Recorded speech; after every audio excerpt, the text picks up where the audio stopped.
I hope everybody can hear me because we don't have a sound system here. Can everyone hear me? Yes. Yeah. Okay. Good afternoon. On behalf of the Palmer family, we thank you and welcome you to this service for John. My name is Kathy Noska. I met John through Penny after their marriage. My husband John and I were invited for a visit to their home, and that is where we met him.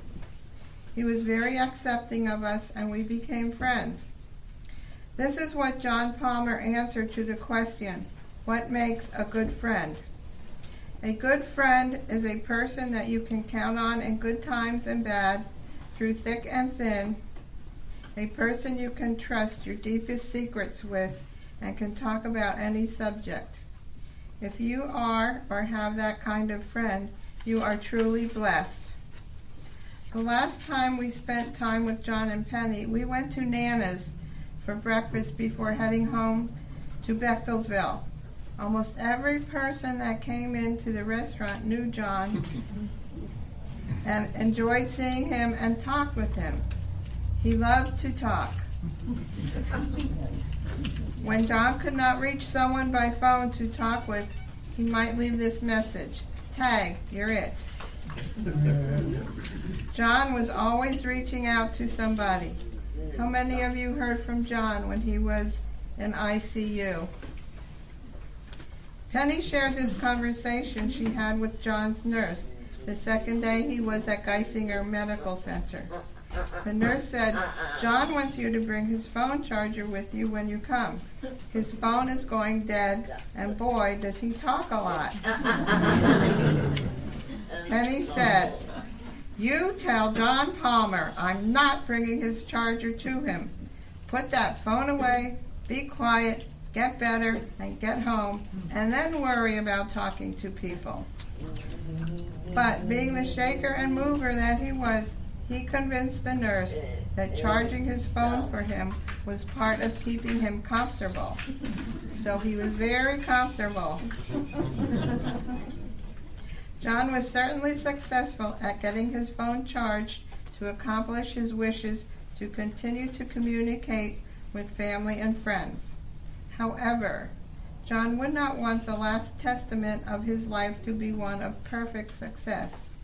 He would not want people to think he was a perfect man without faults or weaknesses. In Romans 7:24 and 25 it states, "What a wretched man I am! Who will rescue me from this body of death? Thanks be to God through Jesus Christ our Lord." We, like John, are all a work in progress. We are created in God's image, but because of this fallen world, we display acts of wretchedness. Wretchedness only Christ can save us from. Today, we can truly celebrate John's victory in Jesus. Thank you. Thank you.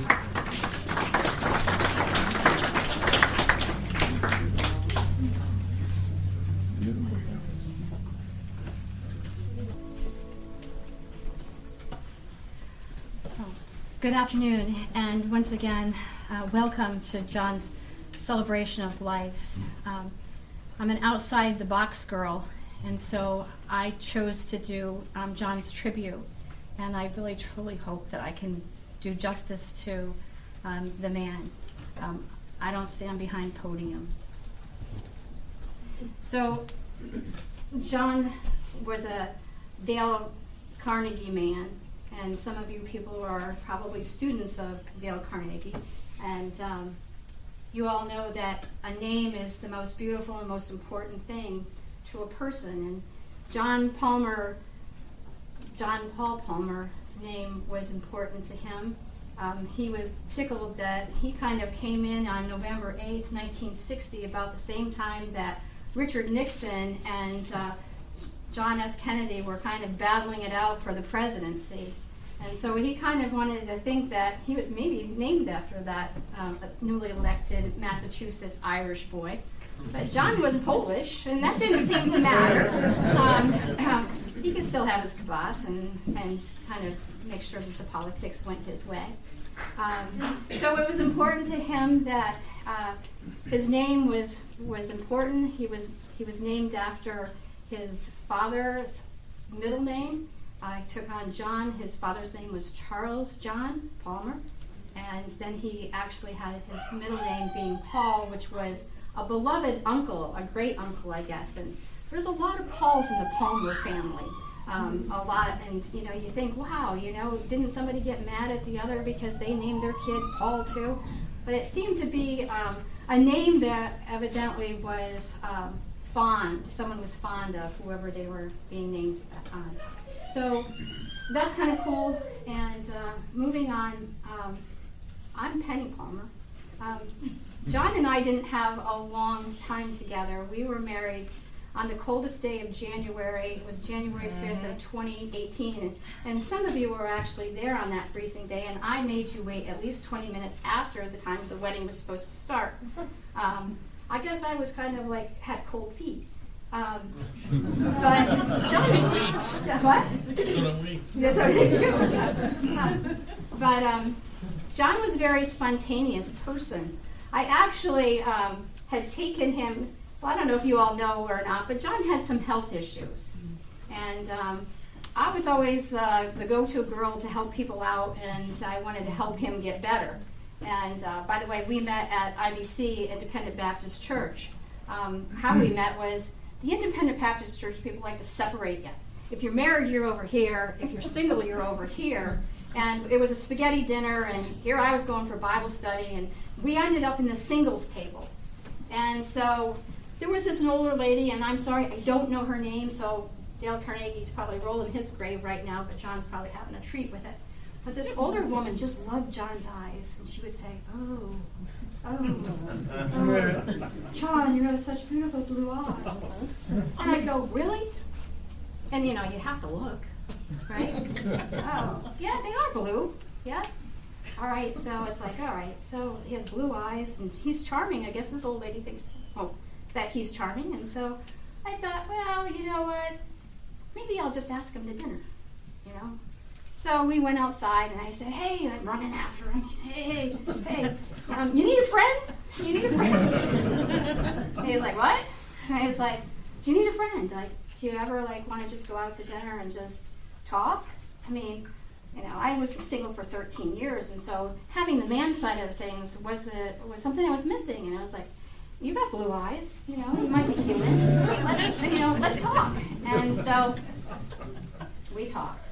And he took me to the Bloomsburg Fair. That was like one of our first dates. And you know how you get up on those little carts and they run you around so you can see the view of the park. We're chit-chatting back and forth, and I'm looking at those eyes and saying, yep, it's still blue. And it's like, okay. So I get that, so now here's the thing. We're riding home. Well, I didn't realize, did I tell you that he didn't really know how to get to Bloomsburg? And he said to me, you don't think that I'm doing anything wrong, do you? I just don't know how to get there. I'm like, no, don't worry about it. I figured we'd get there sooner or later. We were meeting Jolita and Alan, our friends. They were already there. They didn't know he was lost either. But we did get there. But now it's coming home, right? And so it's like, remember, it's like the second time I'm with this man, and it's like driving down the road, and it seems like the darker it got, the faster we were going. And it's like, why are we going so fast? Oh, he says, I fall asleep. He says, I get too tired.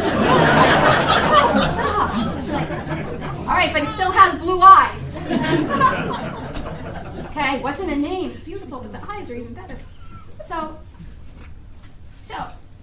I'm still wanting the healing, right? I mean, that's what you do, brotherly love, right? Sisterly love, you reach out and you help somebody. So I'm saying to him, hey, I go to a chiropractor because I've got back issues.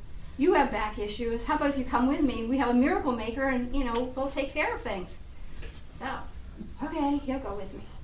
So we went there, and I said, after my appointment, why don't we go to this vintage shop? And we went to Ithaca, by the way, So we go to Ithaca, and this is November. Did I tell you that we started dating in whenever the Bloomsburg Fair is? So it's either the first part of September or the middle of September, right? So get this. I mean, if you don't know us, get this one. Keep that in mind, all right? Because remember, that was 2017 fall. We were married January 2018. It was a very short relationship, but he had blue eyes. So, okay, we get to this vintage shop, right? You know, and you know how God gives you some signs, little signs? You know, how many of you know God gives you little signs that say certain things, right? So we get to this vintage shop, and I'm so excited, right? Because there's rings in there, right? And John's already talking about, you know, marrying. And he wanted a girlfriend. He wanted a longer relationship. Okay, so we're getting in there, and I'm so excited because there's rings in there, and he has blue eyes. And so we get in. Well, so we look, and it says open at 10 o'clock. It's now 11, and they're not open. So he says, okay, well, we'll just go over, get some coffee. We went over and got some coffee. We came back, and it's still not open. So, okay, we can go over to the toy store and look for toys for kids and come back, and still wasn't open. And we were just about ready to, like, turn around and leave, and the door opened. I was excited. She said, oh, I'm so sorry. My helper was sick, and she forgot to call me, and da-da-da-da, and she was the owner, and she was opening the door. Come on in! So we went in. So I go over to the rings, and I'm looking at the rings, and I'm trying on the rings, and I didn't find anything. It's like, okay, all right, no problem. We came to heal his back, heal my back. We don't need no darn ring. What was I thinking? The woman says to me, so, I have this most beautiful ring that I just picked up. Would you like to see it? And I said, sure, right? So she brings out this ring. Whew, has a pretty ring. Reminded me of my grandma, right? You know, that's just right to your heart, right? Your grandma. So I said to John, isn't this ring pretty? Boom, you know what he did? Down on his knees. He's proposing to me. I say yes. The woman takes a picture. Boom. It's on Instagram.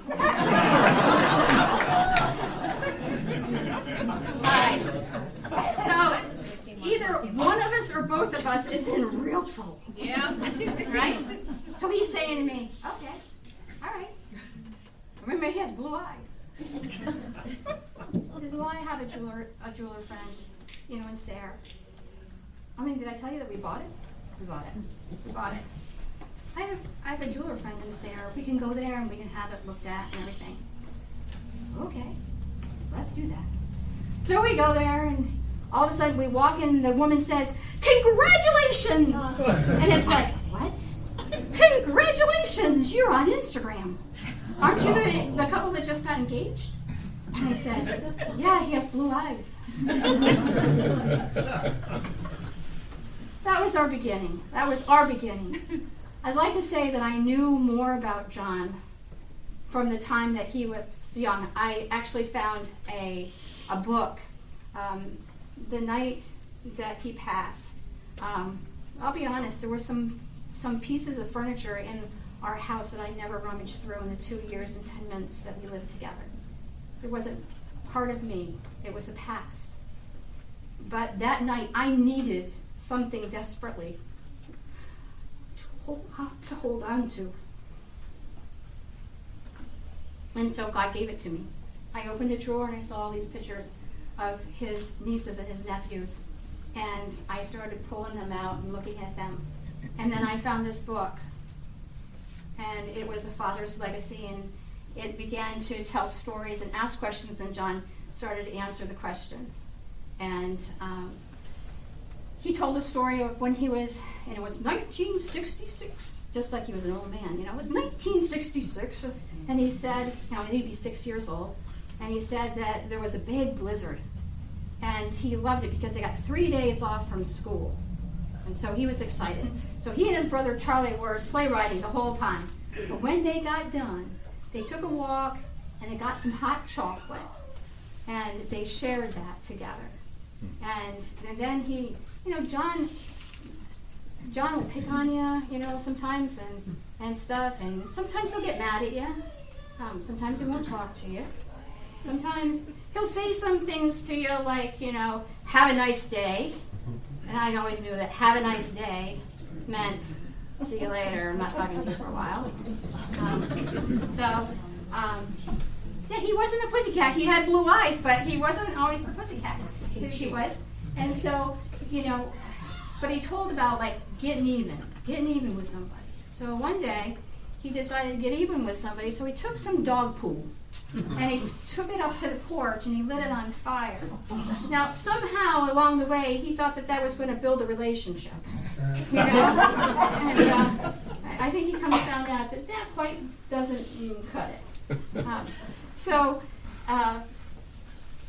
One of the beautiful things, one of the richest, most precious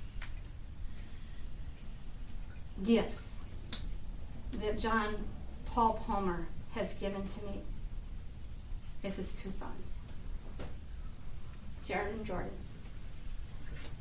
These boys, I didn't know them as little boys, but I know them as young men. And I know that their maturity that I've seen since Daddy passed away is the beginning of a deep growth for both of these men. And their hearts are pure and they're godly. And their desire is to do exactly what their dad did in a way. John watched his father work dang hard. John's dad was in the restaurant business, and he watched him work hard, and he knew that his father wanted something better for his children. And John Palmer, as much as things might have gone away with him sometimes, what he was trying to do was build his life and work hard for his children, and that the family could have a better life. And for their mother. I also know that there was a lot of heartache in John's life. It wasn't always fun and games. It was hardships. He lost a mother when he was, and I'm not really sure, 8, 9 years old. He lost a beloved nephew. There were so many little tragedies in John's life that wound us, put holes in our hearts. There were relationships that he didn't know how to correct, maybe his actions to heal, to bring comfort, to bring joy or love. He didn't know how to do that. I do know that from hearing people, he was the type of man, though, that tried. He reached out, he asked for help, and he found that in his Lord. A lot of you, when I came up on the Hill family, I call us, we're not the Beverly Hillbillies, we're the Hill family.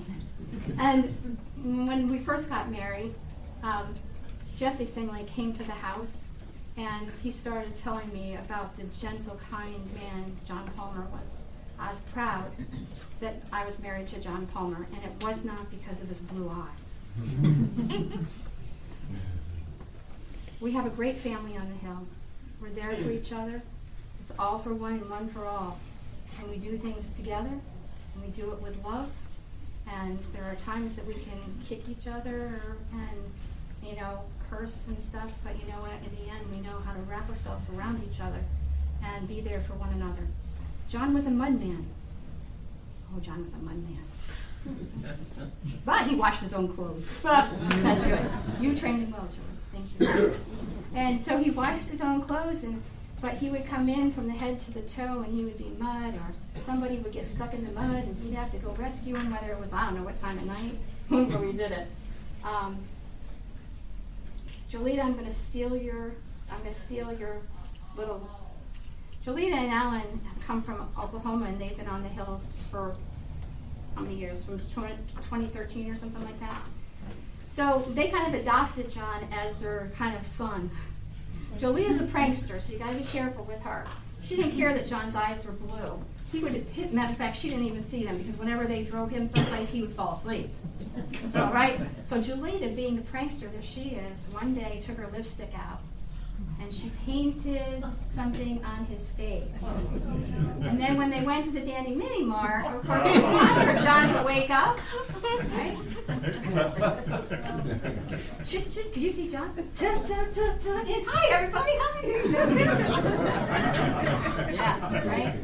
Yeah. He goes to the bathroom, and I think the men's room must have a mirror too, and he goes, oh my gosh, Jolita. Yeah. And he comes back and he says, I'll get you.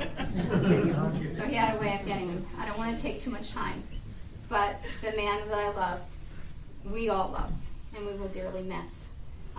He had a lot of things. The one thing that he said, and I think you'll all agree, in his book, he said, and I hope I can get it right because I left my papers in the back, but he said, you give until it hurts, and then you give some more. And that was the heart of John Paul Palmer. Someone that I'm very proud to have known and to have been his helper in life. The ones that we could talk about things and share things with and pray about things. And that's who I know John Palmer to be. I know I've left a lot of things out, his businesses and all that. I think what matters the most is that we all loved him and he had a heart for each of us. Thank you for coming.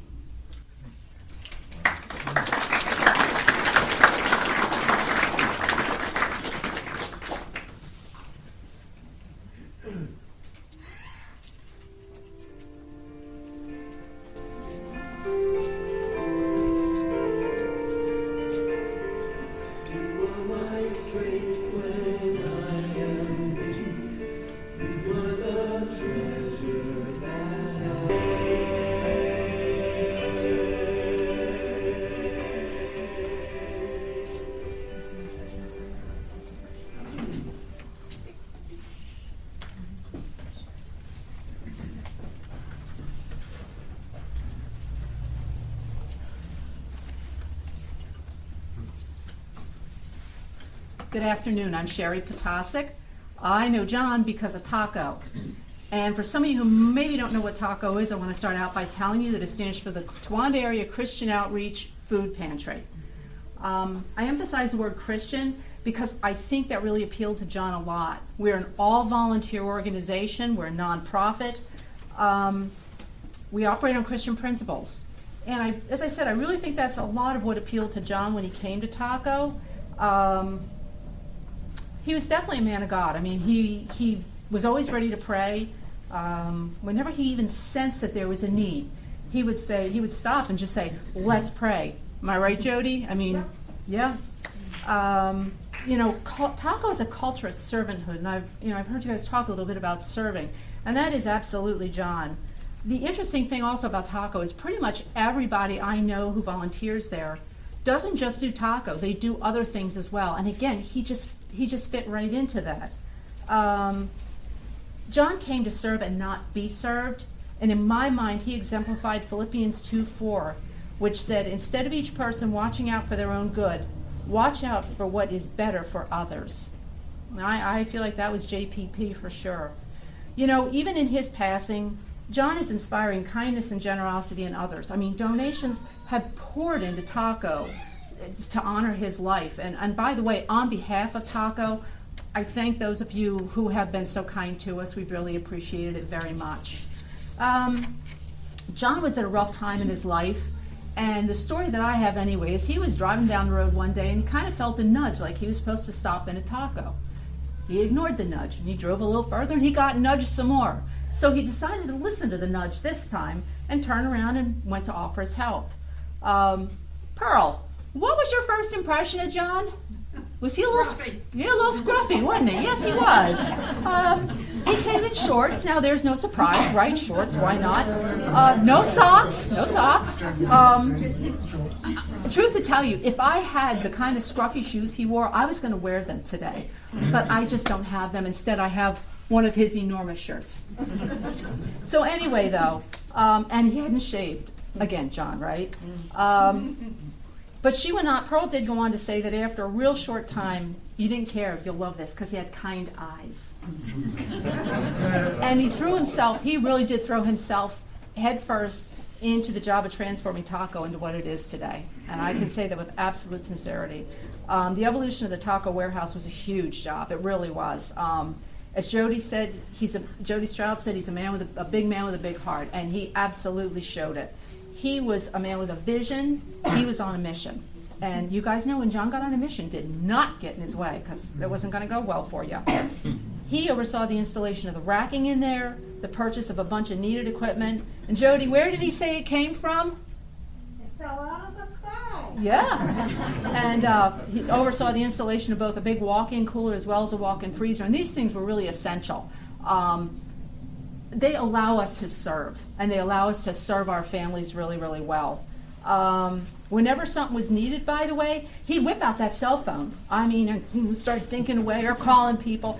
I mean, for the love of all that's good, who didn't he know? Seriously? I called him the governor because the man just knew everybody. A lady named Carolyn Ellis recalls that he was decisive and a man of action, and I would certainly say that's true. And if John said he'd take care of something, he stood behind it and did it. And not everybody can say that. When accomplishing all these big things, he still had time for all the little stuff. Sandra Nyman would call him and say, John, I need you to pick up eggs. John, I need you to get deer meat. John, I need you to get something from the Dollar Tree or Aldi's or something. And he'd always say yes and go. He was even known to pick up pumpkins and potatoes with the crew from Serve. But I don't want you guys to get the sense that the man was a saint, because in fact he wasn't. One day he went to Aldi's, and they really started pushing his buttons. Now, I have a very good witness who said it was all Aldi's fault, by the way. But, I mean, John was really, he was pretty much at his wit's end. And he turned real red and started marching out the store. And, Andy, what did he say? And have a nice day. Yes. So it was not good. And, by the way, to my everlasting credit, he never said that to me. So, yeah. In John's mind, a lot of the things that he did wouldn't even seem like they were impactful at all. I mean, that's just the way John was. He didn't really think about what he was doing and how it would. He didn't think about how other people thought about him. He just got the job done. His job was to serve. So part of that was John really wanted to make sure that the atmosphere at Taco was positive and productive and personal. He made people want to volunteer at that food pantry. And he kept it fun. Poor Dave Crowley. Dave was telling me that John used to hand boxes down to him and do it in such a way that Dave kind of had to juggle because he was tipping boxes at Dave. And Dave really didn't want them to go on the ground, Now, understand something about the hierarchy of Taco. There's the Bobs. That's the boys out back. They're in the warehouse. There's the women up front, and we do all the work. Yep, see, don't we? We're the one up there filling orders, talking to the clients, and every darn time we would go back there. Those Bobs were sitting in the back in a circle, eating and talking. I could call it fellowshipping, but John called it a union break. So anyway, and also he was good at making things up from time to time, and when a new word would come his way, he seized it. And I believe a word that just absolutely bent his head was organoleptically. Yes, when they were sitting in circles talking, they also made up words. So, yeah, it's just Taco. And every so often, he'd put his personal spin on things. Donna, what did he call you? He called me, he found out I was from Long Island, so he called me Long Island, and I don't think he ever knew my real name. And I got to tell you, too, we were really lucky to have a man with that kind of integrity, that level of integrity. Dave Crowley remembers John accidentally giving too much food to a family that was in need. We really don't have a prescription per se, but, there's a general cart that goes out. Well, he knew this family was in trouble and loaded some more into it, There was a time we couldn't find one of our volunteers because he changed his phone number and didn't tell us about it, and we were worried about him. So John took it upon himself to track this fellow down and bring him a box of food, because that's how John was. Any calamity, any breakdown, any problem, it was 1-800 call John, because we knew it would get taken care of. And I do want you to also know, by the way, that John's reach did extend beyond Taco. From time to time, some of the guys would go up to the quarry to help him. And one time, he got Phil Jewett to go up with him. He needed to grease something, and you guys would understand this. It's some machine thing. He needed to grease a machine, and the bearing was way up high. So John gets Phil to lift him up in the bucket of a tractor. Now, poor Phil is having a heart attack at this point because it's a little sketchy. And he says, "What am I supposed to do if you fall?" And he says, "There's a 3-pound hammer. Hit me in the head." It's just John, you know. And of course, occasionally things didn't quite go according to plan, and one of his famous expressions was, "Are you kidding me?" Was much better than what he could have said, right?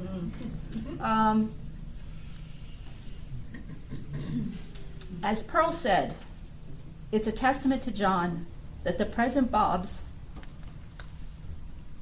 are now doing the tasks that he began.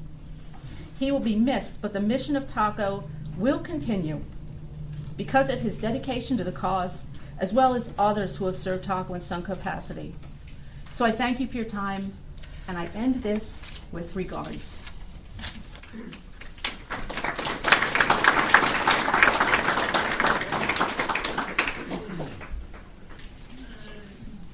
So it's with love and deep faith that we've gathered here today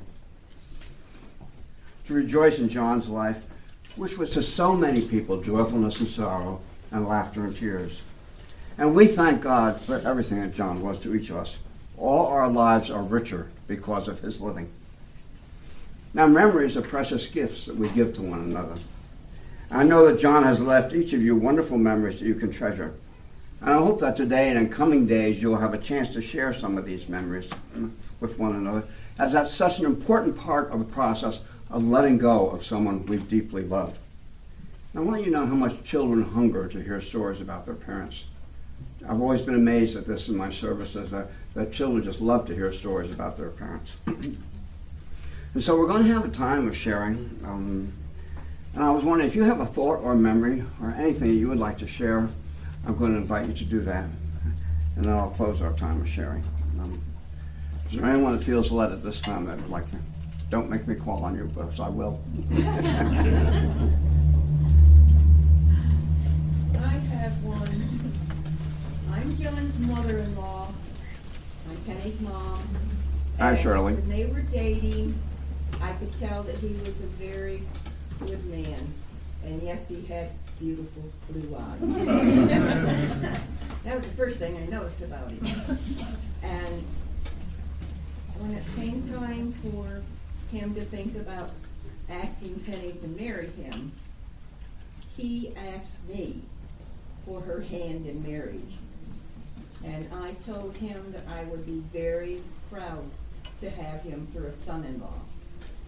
And after they were married, I became Granny instead of Mom's role. And every time he would come into the house, and he'd take his shoes off before he went any further, and he'd walk in the kitchen and he'd say, "How are you, Granny?" And he'd give me a kiss on the cheek. And I love that man. And I know he's in a better place than we are, and I hope that he has been able to look up his father-in-law that's there and say, "John, I'm Penny's husband, John," and that they can have a good conversation and know one another. And that's my thought on John. Thank you, Shirley. And we're hoping you're feeling better today, too.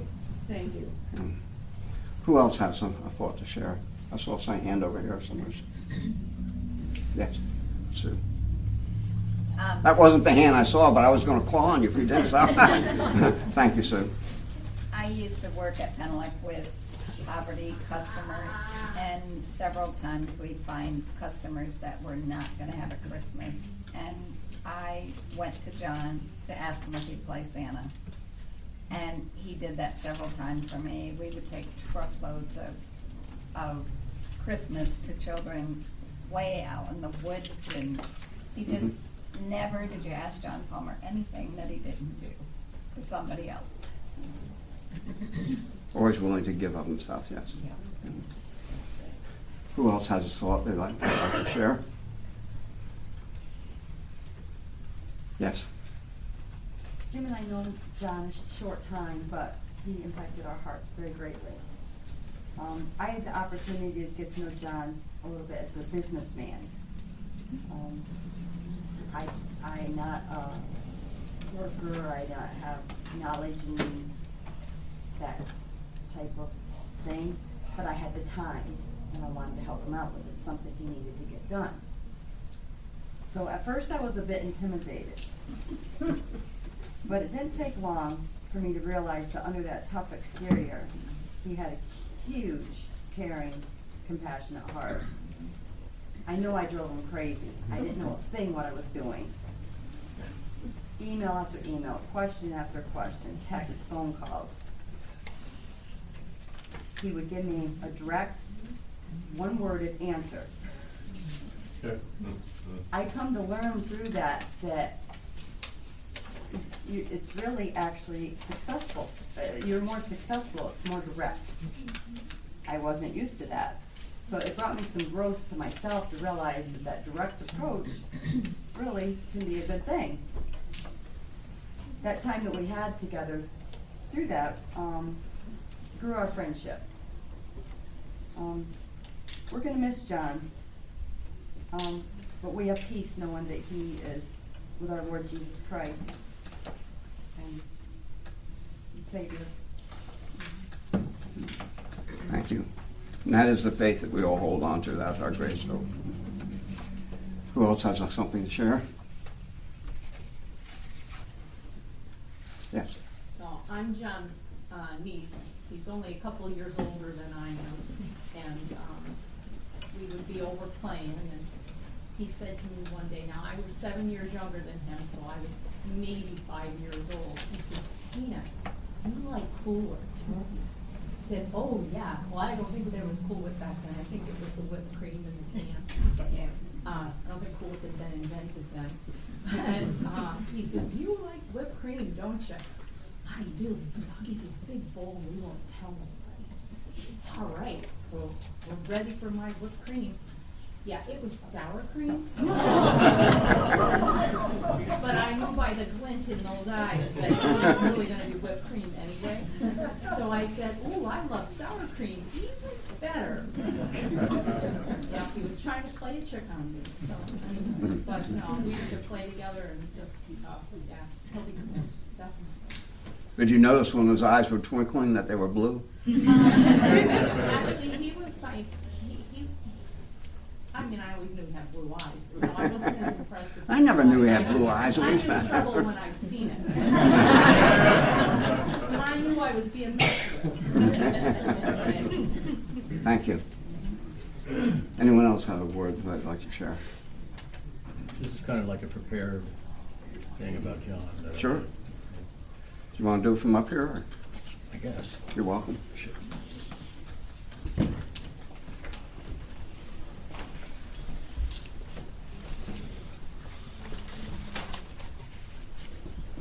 It is hard to recall all the fine people that Penny has introduced me to over the years as she spread her love of Jesus Christ.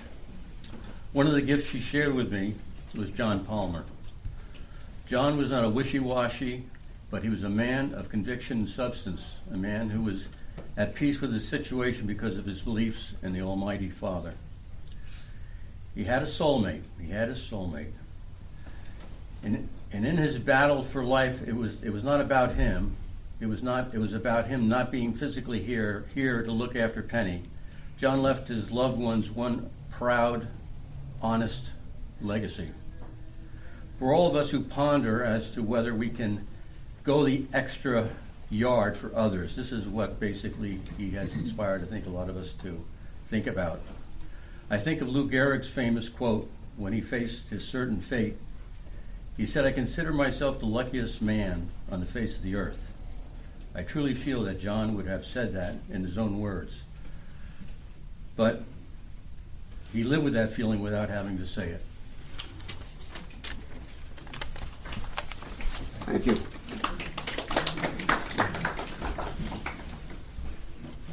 Anyone else?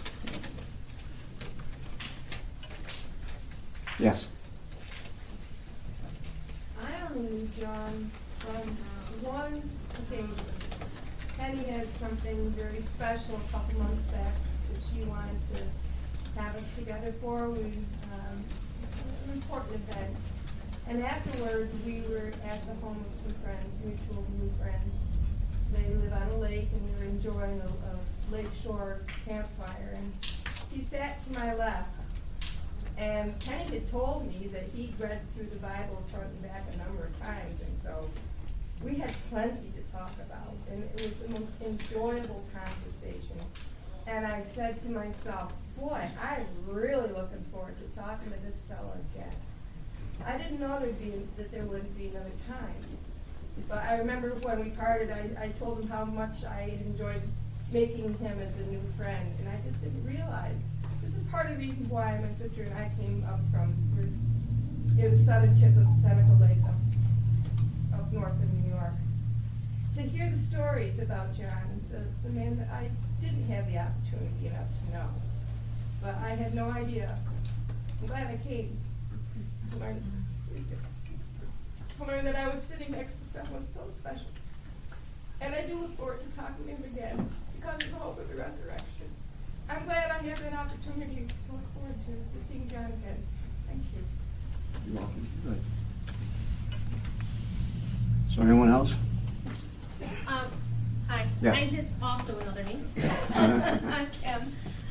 Uncle John loved travel. He loved to go to Costa Rica. I was very privileged in going there twice with him. He loved food. He loved to refer to himself and us as Polacks. He introduced ours to a fabulous Polish restaurant in Endicott, Podlasie. If anyone goes, you probably see pictures of him tagged there before. And, you know, Jordan and Jared and my husband had pictures of their beers, their Polish beers they would get, and get the cases of it and bring it to the family gatherings to have there. So taco, there is donated sauerkraut on behalf of my uncle. So we had to have that Polish. But we did go, the first time I went with my sister and her husband to Costa Rica. And of course, Uncle John is big, you know, and he's not slim. But there was a weight limit to go on the zip line. And they wanted to weigh him, but they weighed him in a separate room. Well, yeah. He came out and he was allowed to go on the zip line. You know, oh God, I know, right? He was over the limit, but you know how he liked to wheel and deal and, you know, it was his way with the blue eyes, I guess, the Polak way. So those are great memories that I have. And, you know, he'd always say, oh, let's do something at my house for New Year's Day. And then, well, you cook this and get everything. Basically, we were just at the house, and I would text him, like, do you have hand soap for your bathroom? Do you have paper towels? I mean, he was a single man at that time, Penny. You have no idea what we put up with. So thank you for taking care of him these last few years. But I do know how proud he was of his boys and the men they became, and that they give the service. So. Thank you. Anyone else? Yes. I would like to say that I know all John's dirty little secrets. Okay. Who's that, I've been Julie? cleaning his house for the last 7 years. Oh, yeah. I've heard him relate to people on the phone, Taco and doctors, and I think the doctors got a lot of have a nice day. He was generous, and he was a good man. Well, I bet you don't know all his dirty little secrets. John was my good friend. And over the past 15 years or so, maybe it's longer than that, we became close. I first got close to him when I was pastor of the Wysox Presbyterian Church. And then, as the years passed, one of my greatest joys was marrying John and Penny at the Vesper Church in Standing Stone. Together they built a Christian fellowship and a Christian partnership that I really admired.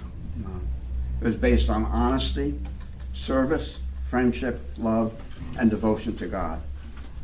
Thank you, John. Thank you.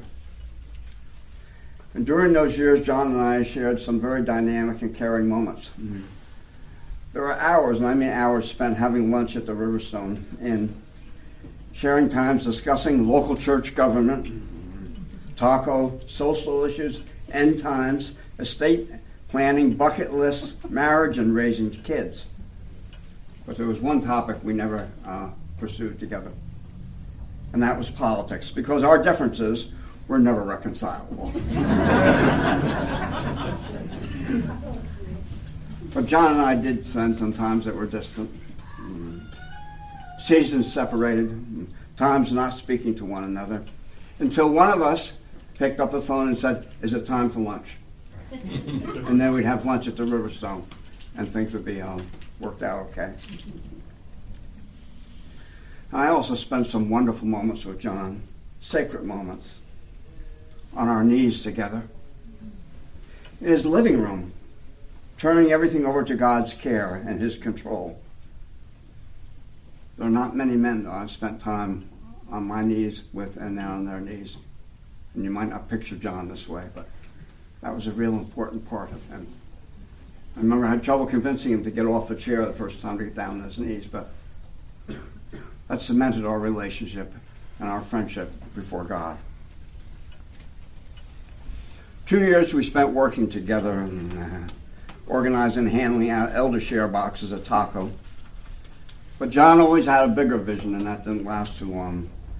Soon we had a truck hub with steel shelves, a huge machine to lift pallets of food onto the shelves, a walk-in refrigerator, a walk-in freezer, and we feed thousands of people. Through Taco and all the volunteers such as John. It's a wonderful and fulfilling ministry. Thank you, John, for being such an important part of that. And 6 years ago, I decided it would be a good thing for our greater community if we had a softball field down at Standing Stone at the Vesper Church. We're down there. At one lunch meeting, I mentioned it to John. He said, "Show me what you are thinking about." And soon there were bulldozers down there, clearing our fields in the back of our church. And John knew so many people, and he was not shy about asking for help. And when he asked, he always got help. It took a long time, but we now have a wonderful softball field down there for the Little League uses. Game nights come and there's hardly a parking spot in the whole area. As the Little Leagues and other people use that softball field. Thank you, John. And I'll close my words by saying that some other thank yous. Thank you, Penny, for your faithful partnership. Thank you so much. You brought him so much love and joy and happiness. I heard different stories about that ring, by the way. And thank you, boys, and all your family members. Thank you for all the love and the joy that you brought into John's life. I know that John left us, knowing and believing that he was deeply loved. So John, enter into the joy of your master, and to God be all the glory. Amen.